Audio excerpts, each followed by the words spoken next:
ಒಂದು ಶಕ್ತಿ ಪಡೆ ಹೆಣ್ಮಕ್ಳಿಗೆ ಅವರೇ ಸರ್ ನನ್ನ ಶಕ್ತಿ ಕಳ್ಕೊಂಡು ಮಾಡ್ತಾ ಇದ್ರು.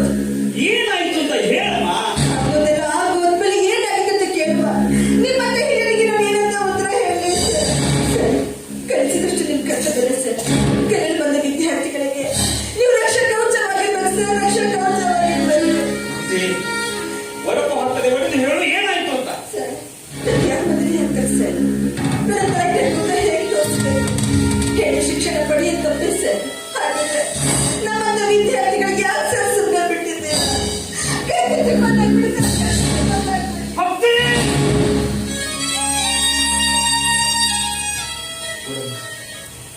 ಆವೇಶದಲ್ಲಿ ನಿನ್ನ ಮೇಲೆ ಕೈ ಮಾಡಿದ ನನ್ನ ದಯವಿಟ್ಟು ಕ್ಷಮಿಸಿ. ನೀನು ಕೇವಲ ನನ್ನ ವಿದ್ಯಾರ್ಥಿನಿ ಅಷ್ಟೇ ಅಲ್ಲ, ನನ್ನ ಮುದ್ದಿನ ಸೊಸೆ ಕೂಡ ಆಗಿದೆಯಾ. ನೋಡು, ನೀನು ಏನಾಯ್ತು ಅಂತ ಹೇಳದೆ ಹೋದ್ರೆ ನಾನೇ ತಲೆ ಕೆಟ್ಕೊಂಡು ಸತ್ತೋಗ್ತೇನೆ. ಇವತ್ತಿನ ದಾರಿಯಲ್ಲಿ ಹೋಗುವಾಗ ಭರತ್ ಬಂದು ಏನ್ ಮಾಡ್ದ?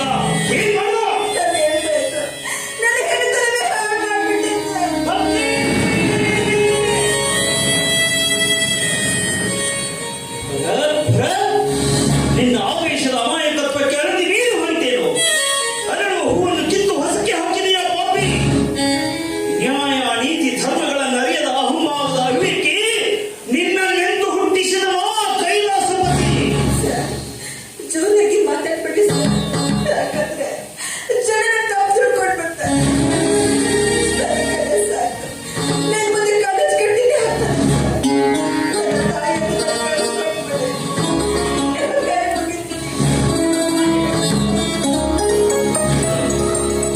ಕಳಿಸ್ಕೊಡ್ತೀನಿ. ಆದ್ರೆ ಹಾಗೆ ಕಳಿಸುವುದಿಲ್ಲ. ದುಡ್ಡಿನ ಗೊಟ್ಟು ಗರ್ವದಿಂದ ಹೊಸಳೆ ಹೆಂಗಳೆಯರ ಹೆಣ್ತನ ಮಣ್ಣೆ ತಮ್ಮ ಕಾಲು ಕೆಳಗಿನ ಮಣ್ಣೆಂದು ತಿಳಿದ ಸ್ವಚ್ಛಿನ ಸಿರಿವಂತ ಹಕ್ಕಿಗಳಿಗೆ ದಿಕ್ಕು ತೋರಿಸಿದಾಗಲೇ ಈ ಜೀವಕ್ಕೊಂದು ಮುಕ್ತಿಯಮ್ಮ. ನಡೆಯಮ್ಮ, ಆ ಭರತನ ತಂದೆ ಎದೆ ಹಿಡಿದು ನ್ಯಾಯ ಕೇಳಿದೀನಿ. ನ್ಯಾಯಮೂರ್ತಿ ಎಂದು ಸೋಗು ಹಾಕಿ ಮಾಡಿಕೆಲ್ಲವೂ ಮುಚ್ಚಿ ಹೋಗುತ್ತದೆ ಎಂಬವನ ದುಡ್ಡು ಎಷ್ಟಿದೆಯೋ ನಾನು ನೋಡ್ತೀನಿ. ಬರಲ್ಲ ಹೋಗೋಣ. ಬೇಡ ಸರ್, ಬೇಡ. ಅದು ಪಶುಗಳು, ತಿಳಿಗೇಡಿಗಳು, ತಪ್ಪು ಮತ್ತು ಸೊಪ್ಪು ಹಾಕೋ ಜಾತಿ ಅಂತಲ್ಲ ಸರ್. ಬೀದಿಗಳ ಮಾಡ್ತಾರೆ, ತಾವು ಮಾತ್ರ ದೊಡ್ಡವರಾಗಿ ಬೆಳೆದು ಯಾರನ್ನು ದೊಡ್ಡವರು? ನಾಚಿಕೆ ಬಿಟ್ಟ ನಾಯಿಗಳು ದೊಡ್ಡವರು, ನೀತಿ ಬಿಟ್ಟ ನರಿಗಳು ದೊಡ್ಡವರೇ. ನಾವೇ ದೊಡ್ಡವರು ಅಂತ ಇವರು ತಿಳಿಸಿದಾರಷ್ಟೇ.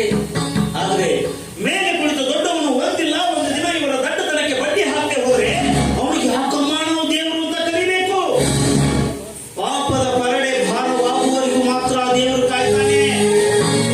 ಒಂದಿಲ್ಲ ಒಂದಿನ ಕೊಡಬಾರದು ಪೇಟು ಕೊಟ್ರೆ ಸೊಟ್ಟಿ ಶ್ರೀಮಂತ ಎಷ್ಟವನಮ್ಮ.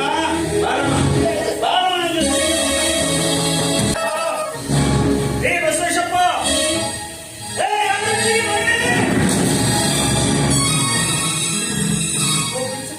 ಮನೇಲಿ ಯಾರಿಲ್ಲ, ಎಕ್ಸಾಮ್ ಮಾತ್ರ ಬರ್ತಲ್ಲ ಅದಕ್ಕೆ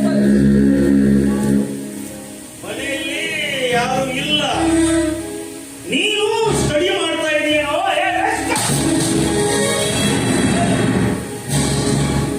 ವಿದ್ಯಾರ್ಥಿಗಳಿಗೆ ದೇವ ಮಂದಿರವಾದ ಕಾಲೇಜು, ಕಾಲುಗಳನ್ನು ತುಂಬಿದ ಕ್ಯಾಬೇಜ್ ಅಂತ ಭಾವಿಸಿದೀಯೋ? ಇವಳು ಯಾರು ಗೊತ್ತೇನೋ? ಯಾರು ಗೊತ್ತೇನೋ? ನನ್ನ ಪ್ರೀತಿಯ ಸೊಸೆ ಕಾಲೇ ಪಪ್ಪ.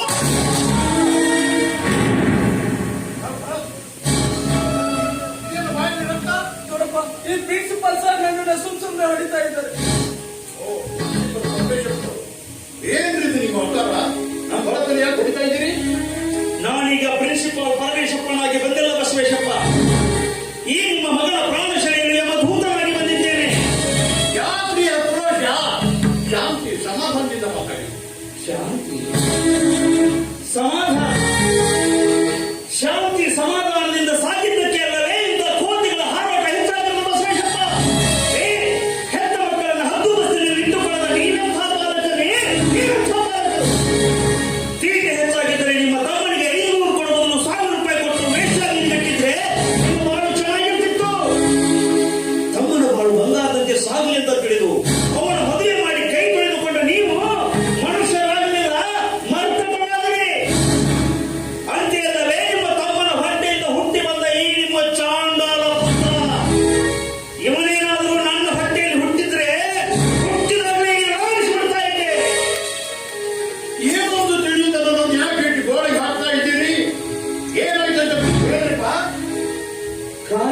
ಅದಕ್ಕೆ ಕಾಮುಕ ಪಟ್ಟು ಮಗ್ಗುಲಲ್ಲೇ ನಿಂತಿರುವಾಗ ಏನಾಯ್ತು ಅಂತ ನನ್ನೇನು ಕೇಳ್ತೀರಾ? ಕೇಳಿ ತಿಳಿದು ಮಾಡಿ ನಿಮ್ಮ ವಂಶೋದ್ಧಾರಕವನ್ನು ಏನಾಯ್ತು ಅಂತ ನೀನಾದ್ರೂ ಮಾಡಿಬಿಟ್ಟಾರ? ನನಗೇನು ಗೊತ್ತಿಲ್ಲ ದೊಡ್ಡಪ್ಪ. ಈ ಪ್ರಿನ್ಸಿಪಾಲ್ ಸರ್ ನನ್ನನ್ನು ಸುಮ್ಮನೆ ಹೊಡಿತಾ ಇದ್ದಾರೆ. ಮುಚ್ಚಿಕೊಳ್ಳಲು ಪ್ರಯತ್ನ ಪಟ್ಟರೆ ನೋಡಿ ಕೆಟ್ಟು ಹಾಗೆ ಬರ್ತೇನು. ಮತ್ತೆ ಈ ಕಾಮಂತನ ಸಾಯಕವನ್ನ ಯಾರು ಈ ಮಗು? ಯಾರೆಂದು ಹೇಳಲು ಕಳಿಸಿದ ನಿನ್ನನಿಗೆ ಈ ನೀಚರಿಂದ ನಿನಗಾದ ಅಪರಾಧವನ್ನಷ್ಟೇ ನಿರ್ಧರಿಸು. ಈ ಮಗು ನೋಡಿ ಕರುಳು ಬೀಳ್ತಾ ಇದೆಯಲ್ಲ. ನೀನೇನು ಮಾಡ್ತೀರಿ? ನೀನೇನು ಮಾಡ್ತೀರಿ? ಈ ನಿಮ್ಮ ಮಗನ ಬಲಿಪಶುವಾಗಿ ರಕ್ತ ಹಂಚಿಕೊಂಡು ಬಂದಿದ್ದಾಳಲ್ಲ, ನೀನೇನು ಮಾಡ್ತೀರಿ? ಈ ನಿಮ್ಮ ಮಗ ಮಾಡಿದ ತಪ್ಪಿಗೆ ಇವಳನ್ನೇನು ಮನೆ ತುಂಬಿಸ್ಕೊಳ್ತೀರೋ ಹೇಗೆ? ಮಾತಾಡ್ರಿ ನೋಡೋಣ.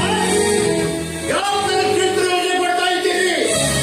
ವಿಷಯ ಮುಚ್ಚಿಡ್ಬೇಡ್ರಪ್ಪ. ಏನಾಯ್ತು ಅಂತ ಬಿಟ್ಟು ಹೇಳಿ. ಮುಚ್ಚಿಡಲು ಬರುವಂತಿದ್ದರೆ ಈ ಮುಗ್ಧ ಹುಡುಗಿಯನ್ನು ಕರೆದುಕೊಂಡು ನಿಮ್ಮ ಮನೆಯ ಬಾಗಿಲವರೆಗೂ ಬರ್ತಾ ಇದ್ದಿಲ್ಲ ನಾನು. ಭಕ್ತಿ ಹೇಳಲ್ಲ ಈ ನೀಚನ ಕಾಟವನ್ನ. ಸರ್, ನಾನು ಹುಟ್ಟಿದಾಗಲೇ ತಂದೆನ ಕಳ್ಕೊಂಡು ತಾಯಿ ಮಮತಿನ ಹೇಳ್ತಾ ನಿರ್ಭಾಗ್ಯ ಸರ್. ನನ್ನ ತಾಯಿ ನನ್ನ ಮಗಳ ಮುಂದಿನ ಭವಿಷ್ಯ ಮಾಡಿರಲಿದ್ದು ಇದೇ ಗುರಿನ ಅಷ್ಟರಲ್ಲಿ ಬಿಟ್ಟಿದ್ರು. ದಿನಲು ಕಾಲೇಜಲ್ಲಿ ಚುಡಾಯಿಸಿದ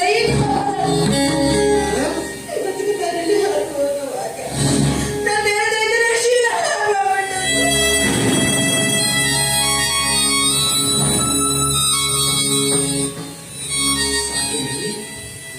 ಸಾಕೇಂದ್ರಿ ಈ ನಿಮ್ಮ ಮಗನ ಪೌರುಷದ ಪುರಾಣ.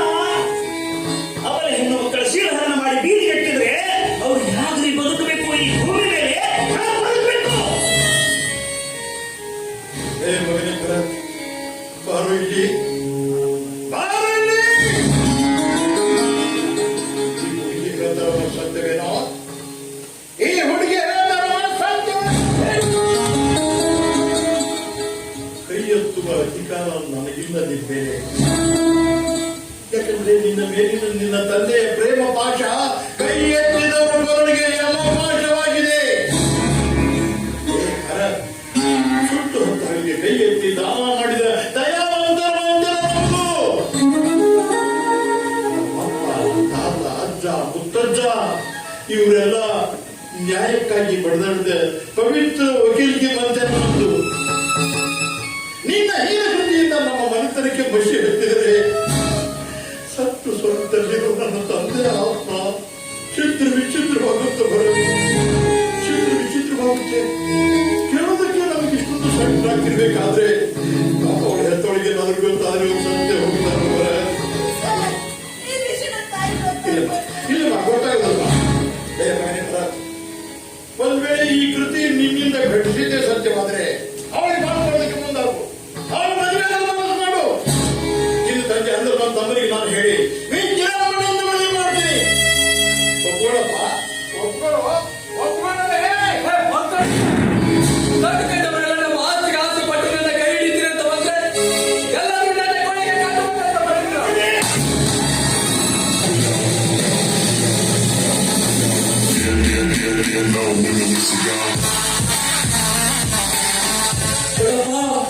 ನಮ್ಮ ಡ್ಯಾಡಿ ಮನೆಯಲ್ಲಿಲ್ಲ ಅಂತ ತಿಳಿದು ನೀವು ಹೊಡಿತಾ ಇದ್ರ.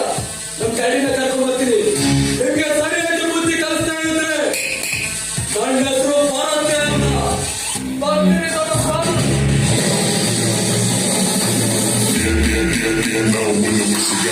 ಬರ್ತೀನಿ ಪ್ರಿನ್ಸಿಪಾಲ್ ಪರಮೇಶಪ್ಪ.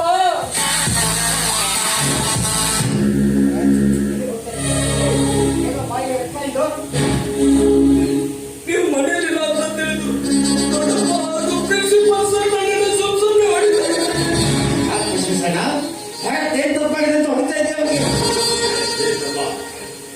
ಇಂಥ ಮಗನಿಗೆ ಜನ್ಮ ಕೊಡೋದಕ್ಕಿಂತ ನಿನ್ ಹೆಂಡತಿ ಬಂಜಿ ಆಗಿದೆ ಬಹಳ ಚೆನ್ನಾಗಿರ್ತಿತ್ತಲ್ಲ. ಏನಪ್ಪ ಮಾಡಿದ್ರೆ ಅವನು? ಅದನ್ನು ನನ್ನ ಬಾಯಿಂದ ಕೇಳಬೇಕು ಮಾಡಿದ್ದೀಯಾ? ಹೇಳಿದ್ದ ನೋಡು, ಪ್ರಿನ್ಸಿಪಲ್ ಪರಮೇಶ್ವರ್ ನೋಡು, ಅವ್ರನ್ನೇ ಕೇಳು. ನನ್ನ ಮಗ ಏನ್ ತಪ್ಪು ಮಾಡಿದೆ ಅಂತ ಹೊಡಿತಾರೆ ಅವನಿಗೆ. Mister Ramesh, you are one of the biggest leader university. ನಿಮ್ಮ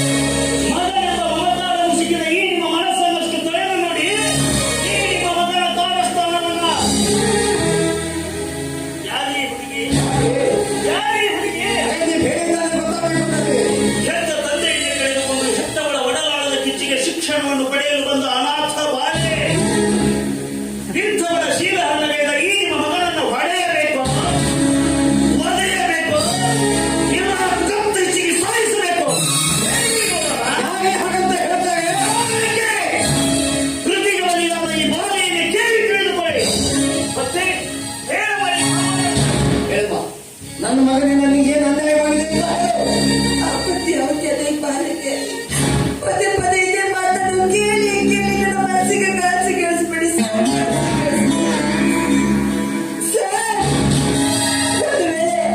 ಒಂದು ವೇಳೆ ನಿಮ್ಮ ಮಗಳೇ ಇಂಥ ಕೇಳಿಗಳ ಖ್ಯಾತ ವಿಮರ್ಶೆಗೆ ಬಲಿಯಾಗಿದ್ರೆ ಅದು ನೀವೇನ್ ಮಾಡ್ತಾ ಇದ್ದೀರಿ ಸರ್? ನೀವೇನ್ ಮಾಡ್ತಾ ಇದ್ದೀರಿ ಸರ್? ಆತ್ಮಹತ್ಯೆ ಮಾಡಿಕೊಂಡು ಸತ್ತು ಹೋಗ್ತಾ ಇದ್ದಲ್ಲ, ಆತ್ಮಹತ್ಯೆ ಮಾಡಿಕೊಂಡು ಸತ್ತು ಹೋಗ್ತಾ ಇದ್ದೆ. ಏ ಮಗಳಿಗೆ ಅವನಿಗೆ ಹೇಳುವಾದ ಸತ್ಯವೇನೋ, ಈ ಹುಡುಗಿ ಹೇಳುವಾದ ಸತ್ಯವೇನೋ? ಸುಳ್ಳು ಡ್ಯಾಡಿ, ಸುಳ್ಳು. ನನ್ನ ಮೇಲೆ ಏನು ಒಬ್ಬರು ವರ್ಷ ಕಾಲದಿಂದ ಹೊರ ಹಾಕ್ಬೇಕಂತ ಹೊರದಾಕಿದ್ದಾರೆ ಈ ಪ್ರಿನ್ಸಿಪಲ್. ಅವ್ರು ಹೇಳದಂತೆ ನಾನೇನಾದ್ರೂ ಹೇಳ್ಬಿಟ್ರೆ ಆನ್ ದಿ ಸ್ಪಾಟ್ ಅವ್ರನ್ನ ಶೂಟ್ ಮಾಡಿಬಿಡ್ತೀರಾ ನೀವು? ನಾನೇನು ಮಾಡಿರೋದಂಥ ಅಪರಾಧವಲ್ಲ. ಇನ್ನು ಏನ್ ಮಾಡ್ಬೇಕಂತ ಇದ್ರೆ ಸರ್, ಇನ್ನು ಏನ್ ಮಾಡ್ಬೇಕಂತ ಇದ್ರೆ ಅವಳ ತಾಯಿ ಜೊತೆ ಇವರು ಅನೈತಿಕ ಸಂಬಂಧ ಇಟ್ಟುಕೊಂಡ. ಇದು ನಾನೇ ಕಣ್ಣಾರೆ ಕಂಡಿದ್ದೇನೆ. ಅವಳ ನನ್ನ ಕಾಲಿಗೆ ಕಟ್ಟಿ ಅವಳ ತಾಯಿ ಜೊತೆ ಅವರು ಸುಖವಾಗಿರ್ಬೇಕಂತ ಹೊರಟಿದ್ದಾರೆ. ಮೋಹದ ಮತ್ಸರಕ್ಕೆ ಸತ್ಯ ತಲೆ ಕೆಳಗಾಯಿತು. ನ್ಯಾಯ ನೀತಿಗಳ ಗುರುಳಿ ವಿಧಿಯ ಕೈ ಮೇಲಾಯಿತು. ಇದೇ ಕಲಿಯುಗ, ಇದೇ ಕಲಿಯುಗ, ಇದೇ ಕಲಿಯುಗ. ಮಗನೇ ಭರತ್, ಬಿಡ್ತು ಅಂದು ಪಾಪ ಕೂಪದಲ್ಲಿ ಬೀಳ್ಬೇಡವೋ. ವಾಲ್ಮೀಕಿ ಮಹರ್ಷಿಗಳಂತ ಮನಸ್ಸು ಪಡೆದ ಪರಮೇಶ್ವರನ ವಿಷಯದಲ್ಲಿ ಹೊಲಸು ನುಡಿದು ಯಾವ ನರಕಕ್ಕೆ ಹೋಗ್ಬೇಕಂತ ಮಾಡಿಯೋ ಹಾಳಾದವನೇ. ನನ್ನ ಮಗ ಮಾಡಿದ್ದ ಕ್ಷಮೆ ಕೇಳ್ತೀನಿ, ದಯವಿಟ್ಟು ಕ್ಷಮೆ.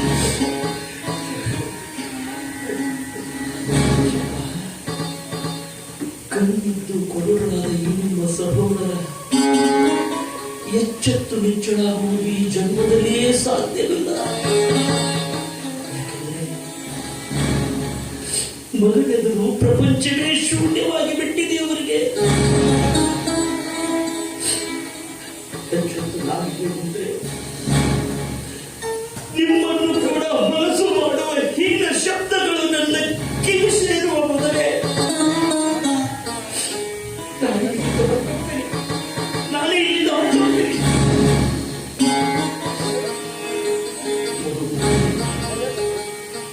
ನ್ಯಾಯ ದೇವರೇ, ಅದು ನ್ಯಾಯ ಸಿಕ್ಕಿತು ಅಂತ ನಾನಿಗೆ ಇಲ್ಲಿ ಕರ್ಕೊಂಡು ಬಂದೆ. ಆದ್ರೆ ಆ ನ್ಯಾಯ ದೇವರು ನಮ್ಮನ್ನ ಬೀದಿಯ ನಾಯಿಗಿಂತಲೂ ಕೀಳಾಗಿ ಕಂದಾಗ ಒಬ್ಬರನ್ನು ಕೊಂದು ಒಬ್ಬರು ಬದುಕುವ ಈ ಸ್ವಾರ್ಥ ಸಮಾಜದಲ್ಲಿ ಯಾರಿಗೆ ಯಾರು ಇಲ್ಲ ಎಂಬ ಮಾತು ಮಾತು ಸತ್ಯವಾಯಿತು. ಪ್ರೇಮ ಮನೆಯೆಲ್ಲ ಸುರೆಯಾಯಿತು. ಕಲಿಯ ಬಂಗಾರದ ಮನೆಯ ಮೊಸರವಾಯಿತು. ಸೂರ್ಯಾಯಿತು. ಯಾರ್ಯಾರು ಎಂಬ ಮಾತು ಸತ್ಯವಾಯಿತು. ಪ್ರೀತಿ ಪ್ರೇಮ ಮನೆಯೆಲ್ಲ ಸೂರೆಯಾಯಿತು.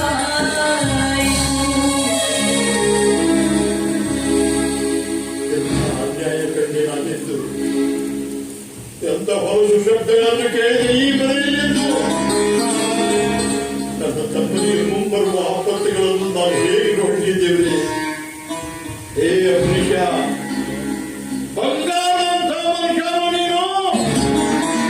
ಕಾಡು ಪಶುವಾಗಿ ಬಿಟ್ಟಲು ಮಗನ ವ್ಯಾಮೋಹ. ಆ ಮಗನ ವ್ಯಾಮೋಹ ಅಂತ ಯಾಕೆ ಸುಮ್ಮನೆ ನನ್ನ ಭಾರತದಲ್ಲಿ ಚುಚ್ಚಿ ಚುಚ್ಚಿಕೊಳ್ತಾ ಇದ್ದೀಯ? ನನ್ನ ಮಗ ನಿನಗೆ ಬೇಡಬೇಕೆ? ಒಂದು ಹಾಕಿ ಅದು ನೋಡಪ್ಪ, ನಮ್ಮ ಡ್ಯಾಡಿ ಮನಸ್ಸು ಈ ರೀತಿ ನೋಯಿಸ್ತಾ ಇದ್ದೀರ. ನಾವು ಈ ಮನೆಯಲ್ಲಿ ಇರೋದು ಇಷ್ಟ ಇಲ್ಲದೆ ಹೇಳ್ಬಿಡಿ. ತಂದೆ ಮಗ ಈ ಮನೆ ಬಿಟ್ಟು ಎಲ್ಲಾದ್ರೂ ದೂರ ಹೊರಟೋಗ್ತೀವಿ. ಆಸ್ತಿ ಆಸೆಗಾಗಿ ನಮ್ಮ ಡ್ಯಾಡಿ ಮನಸ್ಸು ಈ ರೀತಿ ಚುಚ್ಚಿ ಚುಚ್ಚಿ ನೋಯಿಸ್ಬೇಡಿ. ಹೇಳ್ಬಿಡಿ, ತಂದೆ ಮಗ ಈ ಮನೆ ಬಿಟ್ಟು ಎಲ್ಲಾದ್ರೂ ದೂರ ಹೊರಟೋಗ್ತೀವಿ. ಅಣ್ಣ ತಮ್ಮಂದಿರ ಬಾಂಧವ್ಯದಲ್ಲಿ ವಿಷ ಬೆರೆಸಲು ಬಂದ ಹೊಲಸು ಗುಂಡಿಯೇ, ನಿನ್ನನ್ನು ಜೀವದ ಬಿಟ್ಟು ನನ್ನ ತಮ್ಮನನ್ನೇ ನುಂಗಿ ಹಾಕಿಬಿಡ್ತೀಯ. ಇಲ್ಲ, ಬದುಕಬಾರ್ದು, ನೀ ಬದುಕಬೇಡ.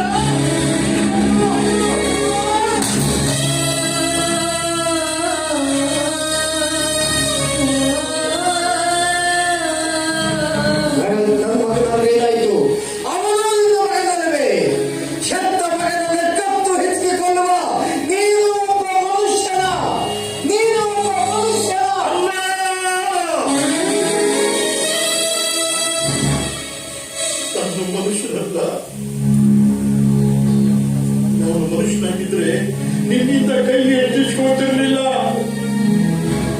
ನನಗೆ ತಿಳುವಳಿಕೆ ಬಂದಾಗಲಿಂದ ನನ್ನ ತಮ್ಮನೇ ನನ್ನ ತನು ಮನ ಧನ ಅಂತ ತಿಳಿದುಕೊಂಡಿರುವ ಈ ನಿನ್ನಣ್ಣನಿಗೆ ನೀ ಕೊಟ್ಟ ಕಾಣಿಕೆ ಬಹುದೊಡ್ಡ ಬಹುಮಾನ. ನಾನಾದ್ರೂ ಏನ್ ಮಾಡ್ತೇವೆ, ತಿದ್ದಿ ಹೇಳುವ ತೀರವನ್ನೇ ದಾಟಿದಿರಿ. ಯಾಕಂದ್ರೆ ನಿನ್ನ ದೃಷ್ಟಿಯಲ್ಲಿ ನಿನ್ನ ಮಗನ ವಿನಃ ಅನ್ಯರೆಲ್ಲರೂ ಕಸಕ್ಕಿಂತಲೂ ಕಡಿಯಾಗಿ ಕಾಣುತ್ತಿರುವಾಗ ಈ ಮನೆ ಮೊಸಳವಾಗುವ ಮೊದಲೇ ನಾನು ಇಲ್ಲಿಂದ ಹೋಗ್ತೇನೆ. ದಯವಿಟ್ಟು ಮನೆ ಬಿಟ್ಟು ಹೋಗೋಣ. ಮಗನ ವ್ಯಾಮೋಹದಲ್ಲಿ ನಾನು ಮೂಕನಾಗಿದ್ದೇನೆ ನಿಜ. ಆದರೆ ಒಳ ಹುಟ್ಟಿದ ಅಣ್ಣನನ್ನು ಹೊರ ಹಾಕುವಷ್ಟು ಕಟುಕ ನಾನಲ್ಲ. ನನ್ನಿಂದ ತಪ್ಪಾಗಿದೆ. ಯಾವ ತಪ್ಪನ್ನು ಕ್ಷಮಿಸಬೇಕು. ತಪ್ಪು ನೀನು ಮಾಡಿಲ್ಲ ತಮ್ಮ. ಆದ್ರೆ ಮುನಿಯ ವಿಧಿ ನಮ್ಮ ಮನೆಗೆ ಮುತ್ತಿಗೆ ಹಾಕಿದೆ. ಕಾರಣ ಕೂಡಿದ್ದು ಕೆಡುವುದಕ್ಕಿಂತ ಕೆಟ್ಟು ಕೂಡುವುದೇ ಲೇಸು. ವಿಧಿ ಹೊತ್ತ ಮನೆಯಲ್ಲಿ ನಿಧಿ ಇದ್ದರೇನು ಪ್ರಯೋಜನ? ಹರಿಹರಿಯದ ನಿನ್ನ ಮಗನಿಗೆ ಬುದ್ಧಿ ಬಂದಾಗಿದೆ. ನಾನಿದಕ್ಕೂ ಸಂತೋಷಪಡ. ಎಂತ ಮಗನ ಮೋಸದಲ್ಲಿ ಮುಳುಗಿದ ಹಿರಿಯಣ್ಣನ ಹಿರಿಯ ಸುಖಿಗೆ ಸಂಬಂಧಗಳಿಗೆ ದುರ್ಬಲಿಸಿದನು. ಸಂಸಾರದ ಹಿರಿಮೆಯಲ್ಲಿ